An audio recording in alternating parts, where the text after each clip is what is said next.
So what happened to there was someone you were seeing, Like we're talking about like my ex? and you're not seeing each other right now? No. What happened to that? It was just very long and we just grew apart and we're just better off as friends. Um,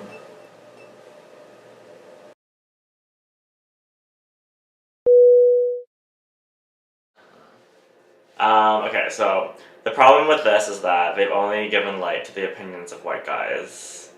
Uh-huh. As if the white male opinion is the only one that matters. They didn't mention what black, Latino, and Middle Eastern guys have to say about this. Huh. I totally agree. That brings up a whole discussion of like just racism in general, because it's not it's seen amongst everyone.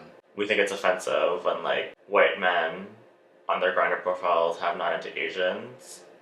Yeah. But is there, as Asian men, we're also not into Asians. A lot of it has to do with like growing up in like a Western society when there weren't many people of color in like Media. Like especially gay people of color were sort of a thing while I was growing up. And it kind of still isn't a thing. I mean, there's definitely been progress. I just think there hasn't been much representation in media as for me for like growing up. It's sort of these comments that you have to that have made you realize acknowledging your own ignorances. Yeah, your own bias. Yeah, is definitely a first step. As gay men growing up, obviously Yeah. we were in the closet. It was a man and a woman who fall in love. And usually it was like a good-looking white man in terms of media. Yeah. Like examples are like what? Like a fairy tale prince. I mean, any love interest in any like romantic comedy or yeah, like rom-coms are like can you think of like one person of color who's like a romantic interest? Whereas like you could like list on top of your head all the white men who've been in rom-coms. Well, like, yeah, that's true. That's honestly like Tom Cruise, Matthew McConaughey, Chris Pratt, Chris Pine, Chris Evans, any Chris.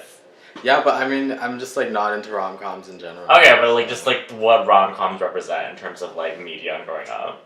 But honestly, yeah, like Will Smith is the only rom-com person of color I can think of. Do you think you idolize white men?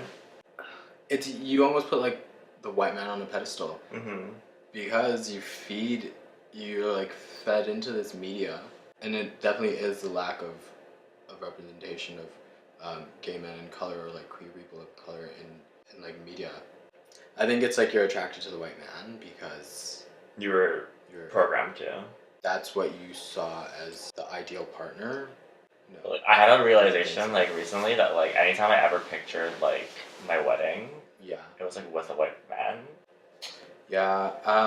Another comment is I don't exactly. On to the next comment. That's what I've been waiting for, actually. I don't exactly know what you mean by cultural in the case of these two guys. These guys are totally American if you listen to the way they speak. Their American English accents, their attitudes, their mannerisms, their desire for white American guys. You'll notice that they don't specify Norwegian, German, French.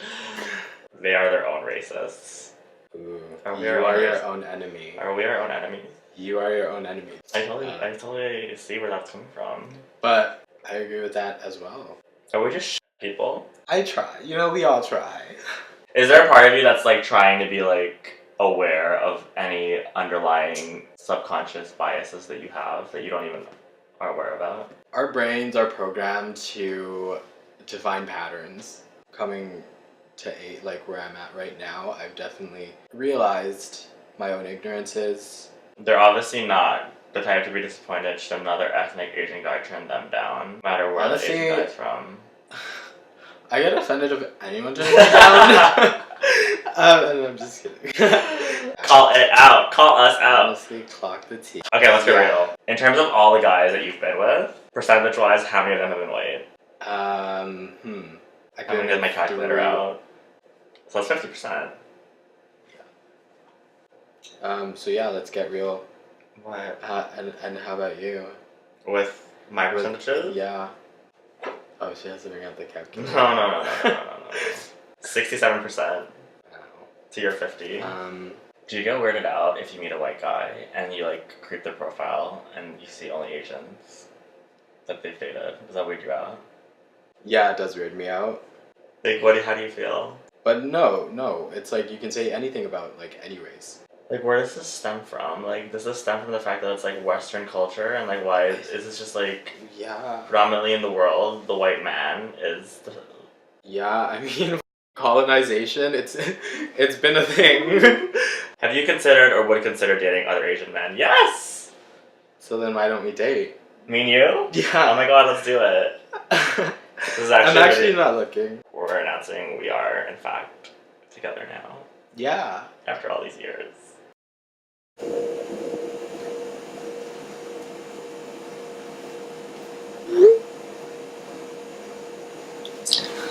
When me and Marvin recorded that video back in 2016, 2 years ago, we went into it having the most positive intentions. It's been 2 years since, and to this day, I still get comments here and there about people kind of questioning where we were coming from. Back then, to my knowledge, it was a conversation that I didn't really see was happening when it comes to the gay Asian community. We literally just began talking about the cliches of online dating, something that our generation deals with. After all these years reflecting back on it, we 100%, even like when those first comments began coming through, immediately it was almost a light bulb moment. This is a conversation that we're not seeing happening, so let's have it. Only to have even a bigger conversation from a very narrow perspective that didn't really check our own personal biases that one may not even realize one has. We understand that we do live in a North American society, and when you're a minority, by definition, you are outnumbered. And it's kind of oddly been amazing to be almost checked within your own reality and to almost have to take a step back and ask yourself, am I influenced in a certain way that I may not realize?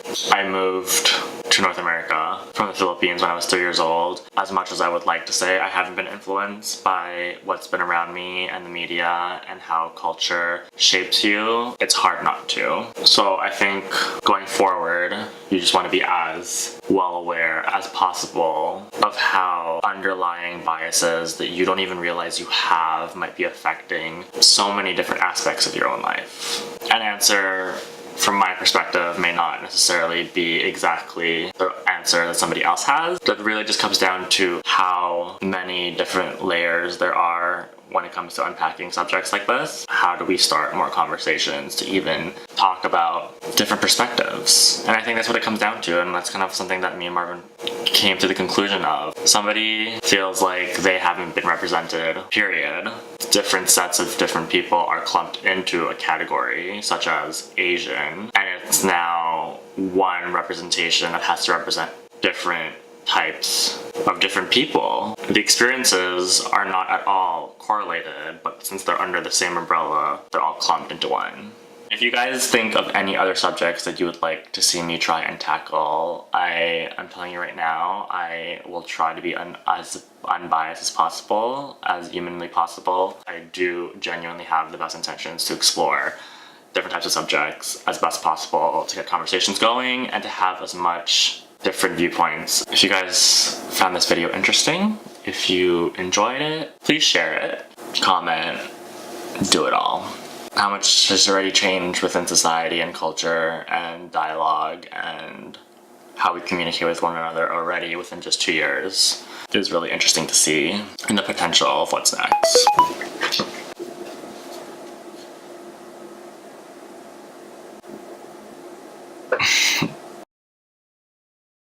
Follow @ColinFactor in real time on both Instagram and Twitter, and catch a new episode of Colin Versus every week by turning on the notification bell and subscribing to this YouTube channel to watch the story unfold.